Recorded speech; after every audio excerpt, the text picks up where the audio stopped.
অল্প ইউনিট পড়াবো বায়ুমণ্ডলের যে গঠন, অর্থাৎ ভূপৃষ্ঠের উপরে যে বায়ুমণ্ডলের বায়ুর যে স্তর, বিভিন্ন স্তরগুলো আছে, সেই স্তরগুলো নিয়ে শুধু জাস্ট একটু আলোচনা করে দেবো। তো বায়ুমণ্ডলের পৃথিবী পৃষ্ঠের উপরে যে বায়ুমণ্ডল আছে, সেই বায়ুমণ্ডলের মধ্যে বায়ুর যে উপাদানগুলো, বাতাসের যে উপাদানগুলোর মধ্যে কি কি থাকে? Nitrogen, oxygen. নাইট্রোজেন যেমন 78%, অক্সিজেন হচ্ছে প্রায় 21%। তাছাড়া কার্বন ডাই অক্সাইড থাকে, বিষক্রিয় গ্যাস থাকে, বিভিন্ন জলীয় বাষ্প, ধূলিকণা, এসব নিয়ে বায়ুমণ্ডলের এইসব জিনিসগুলো নিয়ে বায়ুমণ্ডলের উপাদান। ঠিক আছে? তো এই বায়ুমণ্ডলের উপাদানগুলো দেখা গেছে এই নিচের দিকের স্তরগুলোতে, মানে এই মানে ট্রোপোস্ফিয়ার এবং স্ট্র্যাটোস্ফিয়ার, এই স্ট্র্যাটোস্ফিয়ার এই মোটামুটি এই অঞ্চলটা পর্যন্ত বায়ুর যে উপাদানগুলো, সেগুলো একটা নির্দিষ্ট অনুপাতে বায়ুমণ্ডলের এই যে উপাদানগুলো, সেগুলো একটা নির্দিষ্ট অনুপাতে বা সমসত্ত্বভাবে উপাদানগুলো একটা মিশ্রণ এখানে পাওয়া যায়। কিন্তু এর উপরের দিকে যে স্তর, সেই স্তরে বায়ুর যে উপাদানগুলো, বায়ুমণ্ডলের যে উপাদানগুলো, সেগুলো ঠিক নির্দিষ্ট অনুপাতে থাকে না। তো আগে আমাদেরকে জানতে হবে যেটা, যে পৃথিবী পৃষ্ঠের উপরে যে বায়ুমণ্ডলের স্তর, সেই স্তরগুলোকে মূলত 5টা ভাগে ভাগ করা হয়েছে।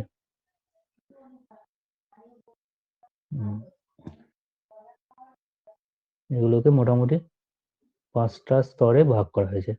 ঠিক আছে? তো প্রথম সব থেকে নিচে যে স্তর, তাকে বলা হয় ট্রোপোস্ফিয়ার।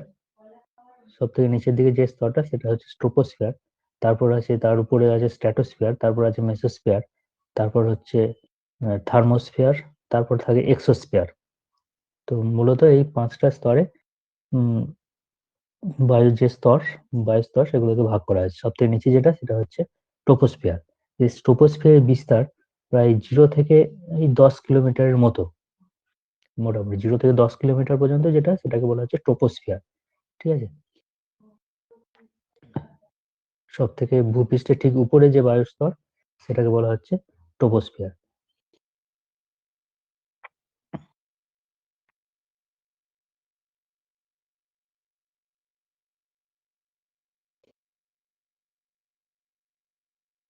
এই ট্রোপোস্ফিয়ার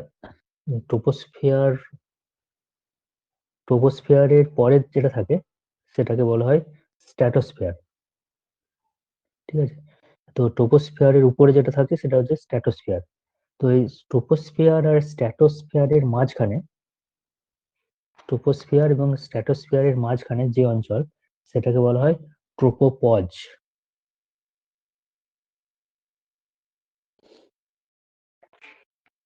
তো এই ট্রোপোপজ যেটা, সেই ট্রোপোপজের বিস্তার মোটামুটি ওই 10 থেকে 16 কিলোমিটারের মধ্যে। ট্রোপোপজটার বিস্তার হচ্ছে 10 থেকে 16 কিলোমিটারের মধ্যে।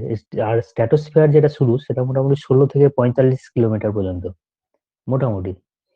ঠিক আছে? এক্সাক্ট ভালো নয়, মোটামুটি এর বিস্তার হচ্ছে, একটা স্ট্র্যাটোস্ফিয়ারের বিস্তার হচ্ছে 16 থেকে 45 কিলোমিটারের মধ্যে।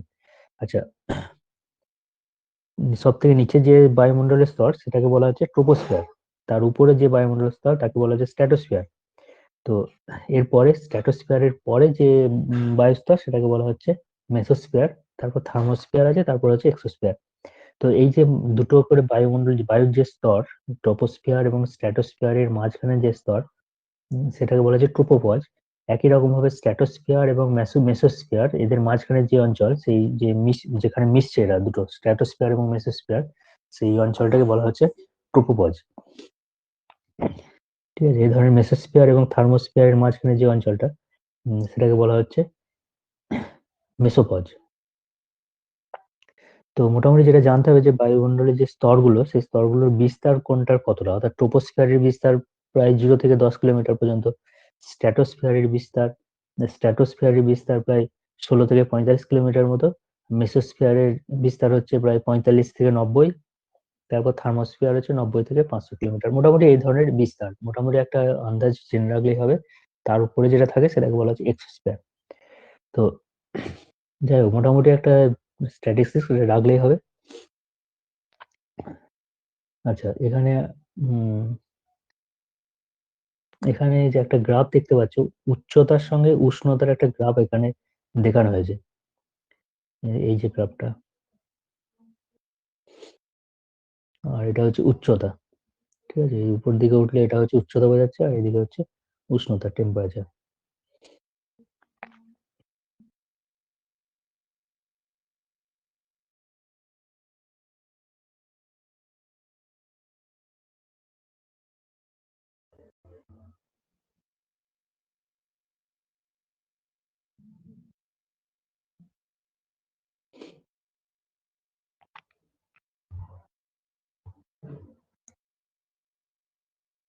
আচ্ছা, গ্রাফটাকে দেখো, গ্রাফটা থেকে দেখে, এই যে গ্রাফটা, এই গ্রাফটা দেখে উম, কোন স্তরের উষ্ণতা সবচেয়ে কম বলে মনে হচ্ছে?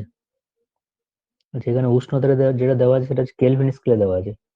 ঠিক আছে, ডিগ্রি সেন্টিগ্রেড না, এটা হচ্ছে কেলভিন স্কেলে দেওয়া আছে উষ্ণতাটা। তো সেটা অসুবিধা কিছু নেই, কেলভিন স্কেল আর সেন্টিগ্রেড স্কেলের মধ্যে কেলভিন স্কেল আর সেন্টিগ্রেড স্কেলের মধ্যে আহ, যে মানটা, মানের যে ভ্যালুটা, সেটা কি হয়, 273 ডিগ্রি সেন্টিগ্রেড যোগ করতে হয়। অর্থাৎ কোনো একটা উষ্ণতা যদি 0 ডিগ্রি সেন্টিগ্রেড হয়, কোনো একটা উষ্ণতা যদি সেন্টিগ্রেড স্কেলে 0 ডিগ্রি সেন্টিগ্রেড হয়, সেটা কেলভিন স্কেলে হয় 273 কেলভিন। ঠিক আছে, তো 273 কম মানে 272 কেলভিন যদি বলা হয়, 272 কেলভিন মানে সেটা হচ্ছে -1 ডিগ্রি সেন্টিগ্রেড। তো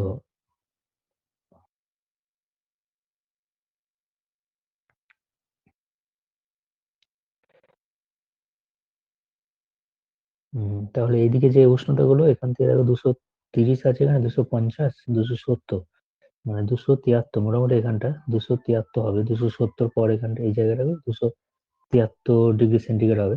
তো এর নিচে যে উষ্ণতা গুলো, সেগুলো হচ্ছে সব মাইনাস 0 ডিগ্রি সেন্টিগ্রেডের কম আর কি। ঠিক আছে, নেগেটিভ উষ্ণতা, মাইনাস 0 ডিগ্রি সেন্টিগ্রেডের কম উষ্ণতা। আর এর পরের উষ্ণতা গুলো হচ্ছে তার থেকে বেশি। তো তো এখান থেকে একটা জিনিস যেটা দেখে বোঝা যাচ্ছে যে যত উপরের দিকে ওঠা যাচ্ছে, যত উপরের দিকে ওঠা যাচ্ছে, এদিকে উচ্চতা কিলোমিটারে, মানে এটা 10 কিলোমিটার, 20 কিলোমিটার, যত উপরের দিকে ওঠা যাচ্ছে, যত উপরের দিকে ওঠা যাচ্ছে, তত দেখতে পাচ্ছ উষ্ণতাগুলো ক্রমশ কমেই যাচ্ছে। ট্রোপোস্ফিয়ারে দেখো, উষ্ণতা যত উপরের দিকে উঠছে, ট্রোপোস্ফিয়ারের উষ্ণতা কিন্তু কমছে যত উপরে উঠছে। তারপর স্ট্র্যাটোস্ফিয়ারের উষ্ণতা একটু বাড়ছে, বাড়লেও দেখো এই যে 0 ডিগ্রি সেন্টিগ্রেড, তার থেকে হয়তো আর বাড়বে না বেশি, তার তার তার থেকে কম ট্রোপোজ। তারপরে আরো দেখতে পাবে যে যত আবার আরো উঁচুতে উঠতে থাকবে, তত মেসোস্ফিয়ারের জায়গায়, মেসোস্ফিয়ারের উষ্ণতাটা আরো কমতে কমতে থাকছে, কমতে থাকতে সবচেয়ে কম হয়ে গেছে কোন জায়গায়, মেসোপজ। বা মেসোপজ, এই যে জায়গাটা, এই জায়গাতে উষ্ণতা সব থেকে কম। তারপর থার্মোস্ফিয়ারে আবার উষ্ণতা কিছুটা বেড়েছে। তাহলে মোটামুটি একটা জিনিস বোঝা যাচ্ছে যে এই যে বায়ুর যে স্তরগুলো, ট্রোপোস্ফিয়ার, স্ট্র্যাটোস্ফিয়ার, মেসোস্ফিয়ার, থার্মোস্ফিয়ার, এই স্তরগুলোর মধ্যে সব থেকে উষ্ণতা কম যে জায়গা, সেটা হচ্ছে মেসোস্ফিয়ার বা মেসোপজ। এই জায়গাতে বায়ুমণ্ডলের উষ্ণতা সবচেয়ে কম। তাহলে এই যে বায়ু স্তরগুলো যদি প্রশ্ন করা হয় এরকম, যে বা পৃথিবী পৃষ্ঠের উপরে যে বায়ু স্তরগুলো আছে, troposphere, stratosphere, mesosphere, thermosphere, exosphere, এই স্তরগুলোর মধ্যে কোন স্তরের, কোন বায়ুমণ্ডলের স্তরের বা কোন স্তরে উষ্ণতা সবচেয়ে কম, তো তার মধ্যে উত্তরটা যেটা হবে সেটা হচ্ছে মেসোস্ফিয়ার। তাহলে একটা জিনিস তোমাদের কাছে পরিষ্কার, যে যত উপরের দিকে উঠে যাবে, তত উষ্ণতা মোটামুটি কমছে, মানে যত উপরের দিকে উঠে যাচ্ছ, তত দেখো 0 ডিগ্রি সেন্টিগ্রেডের থেকেও কম উষ্ণতায় পৌঁছে যাচ্ছি। আচ্ছা, আর একটা জিনিস এখানে দেওয়া আছে, আর একটা লেখচিত্র দেওয়া আছে দেখো, এটা হচ্ছে চাপ, বায়ুমণ্ডলের চাপ। এইদিকে উচ্চতা, এদিক বরাবর হচ্ছে উচ্চতা দেখানো হচ্ছে, আর এদিক বরাবর চাপের পরিমাণ দেখানো হচ্ছে। বায়ুমণ্ডলের চাপটা ক্রমশ বাড়ছে, অর্থাৎ সব থেকে নিচে বায়ুমণ্ডলের চাপ সবচেয়ে বেশি, যত উপরের দিকে উঠবে, যত উপরের দিকে উঠবে বায়ুমণ্ডলের চাপ তত কম।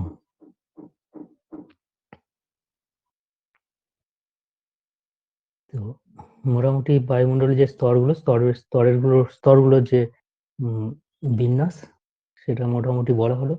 আচ্ছা, আর এখানে আরো কয়েকটা জিনিস জেনে রাখতে হবে, যেমন ট্রোপোস্ফিয়ারের উষ্ণতাটা যত উপর দিকে উঠতে থাকবে, তত তো উষ্ণতা কম।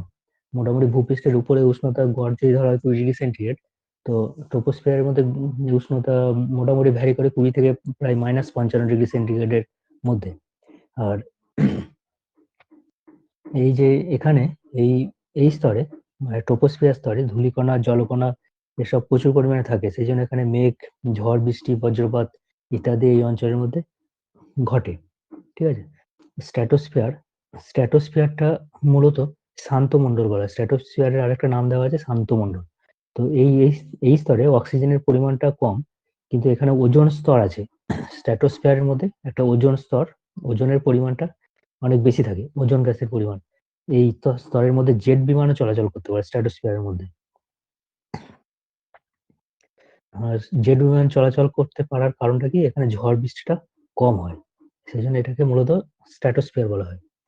আর এর পরে যে স্তর, এর উপরে যে স্তর আছে সেটা হচ্ছে মেসোস্ফিয়ার। এই মেসোস্ফিয়ারের অক্সিজেন, নাইট্রোজেন এবং নাইট্রোজেন ডাই অক্সাইড এই সমস্ত গ্যাসগুলো একটু বেশি পরিমাণে থাকে এই মেসোস্ফিয়ারের মধ্যে। এরপরে উপরে যে স্তর সেটা হচ্ছে থার্মোস্ফিয়ার। এই স্তরে রেডিও তরঙ্গ প্রতিফলিত হয় এই স্তরটাতে, থার্মোস্ফিয়ারে। ঠিক আছে। এর উপরে যে স্তর সেটা হচ্ছে এক্সোস্ফিয়ার। থার্মোস্ফিয়ারের উপরে যে স্তর আছে সেটাকে বলা হচ্ছে এক্সোস্ফিয়ার। সেই এক্সোস্ফিয়ার অঞ্চলে কৃত্রিম উপগ্রহ বা মহাকাশ স্টেশন এসব স্থাপন করা হয়। ঠিক আছে। এই স্তরগুলো যেটা জানতে হবে, স্তর কোথায় কোন ঘটনাগুলো ঘটে সেটা মোটামুটি জেনে রাখতে হবে। স্ট্র্যাটোস্ফিয়ারের মধ্যে যেটা আছে ওজোন স্তর আছে এখানে, এই একটা বিষয়। আর স্ট্র্যাটোস্ফিয়ারটা বলা যায় শান্ত মণ্ডল, এটা একটা নাম আছে, অন্য একটা নাম আছে শান্তশ মণ্ডল। এখানে জেট বিমানটা চলাচল করে। এই কয়েকটা তথ্য জেনে রাখবে তাহলেই হবে। আর থার্মোস্ফিয়ারের মধ্যে রেডিও তরঙ্গটা, রেডিও তরঙ্গ প্রতিফলিত হয়। আর এরও উপরে, থার্মোস্ফিয়ারের উপরে যে স্তর সেখানে ওই মহাকাশ স্টেশন বা কৃত্রিম উপগ্রহ